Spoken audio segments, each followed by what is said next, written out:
Everybody, and good afternoon on this quite peaceful Sunday afternoon that I'm having here.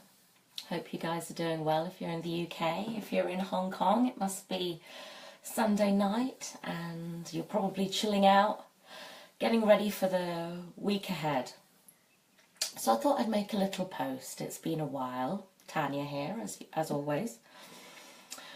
And yeah, my post today. Hey, hi, nice to have you with me.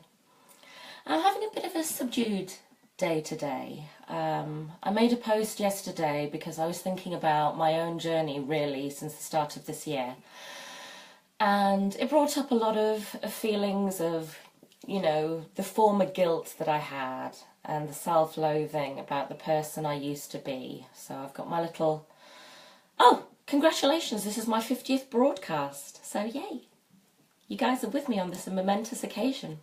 So I'm just having my extra cup of adaptogens here because I feel like I'm in need of the ashwagandha to actually reduce my stress levels a little bit.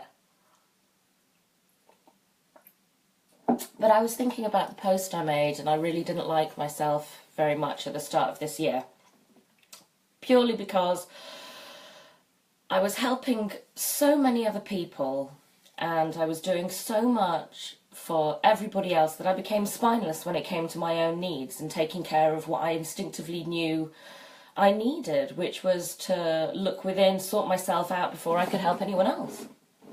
And I didn't, because I was pretty spineless, plus I was a people pleaser, and I've spoken about that in other videos, but I went down the route of eating too much, drinking too much, and it really didn't turn me into a very nice person. Quite a crazy little nutball, in fact. And, you know, I'd have the feelings of guilt and self-loathing the morning after, the night before. Hey, sis. But you know what? At least I was authentic. It was me at my absolute worst, but one thing I was is authentic. And I don't know if you guys have had a similar experience lately, but I've had so many people adding me. I've had so many people adding me on Facebook who claim to be US soldiers or doing some peacekeeping efforts in Syria. They're not. They're not. And I find this out usually because of some lie they end up telling me. And themselves probably. You know, they'll start out by saying, oh, I've never had a girlfriend, I'm working on this peacekeeping mission, and I'm here and I'm there and I'm whatever. And then later on, suddenly, they're all depressed because their wife has died in a car accident, and it really annoys me. Because usually, I mean, what it turns out to be is people often of an ethnic background, people of colour, like myself often, who are pretending to be US soldiers to grab people, whether they're girls, whether they're friends, whether it's sympathy, whether it's attention, I don't know. And you know, first it made me really, really mad because I had a few of them who were telling me these cock and bull stories, and I felt so cross. I was like, how dare you make a complete fool out of me and think that I won't be able to see through this shit that you're feeding me. And it made me really mad. And then it made me mad for a second reason. And it made me mad because I thought, how dare you fit me and everyone else that you add into that stereotype that women like soldiers or women like this sort of person. It's so insulting to think that we all fit into some, oh, you like this, so I'm going to pretend to be this. It's such bullshit. Really offended me. And the third thing, which is perhaps one of the most offensive things, sorry, I'm getting a bit ranty here, they're making a mockery of the real thing. There are people out there who are actually trying to do their best as far as they believe, whatever your opinions of war, I personally, anyway, but they are doing what they believe to be the right thing. They're acting with their own integrity and their own level of responsibility to do something that they believe is right for their country. How dare someone then go and imitate them just to get the critical acclaim or the public view? So I was really mad. I've spent this last week being a bit about all of this. Sorry, a bit more ashwagandha. But then, you know what, I started to really pity them.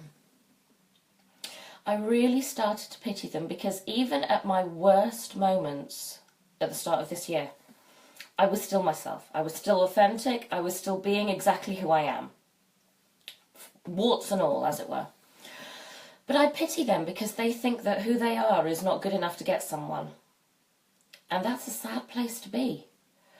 They must obviously think that by showing the real them, they have nothing of value to attract someone, to be their friend, to be their partner, whatever.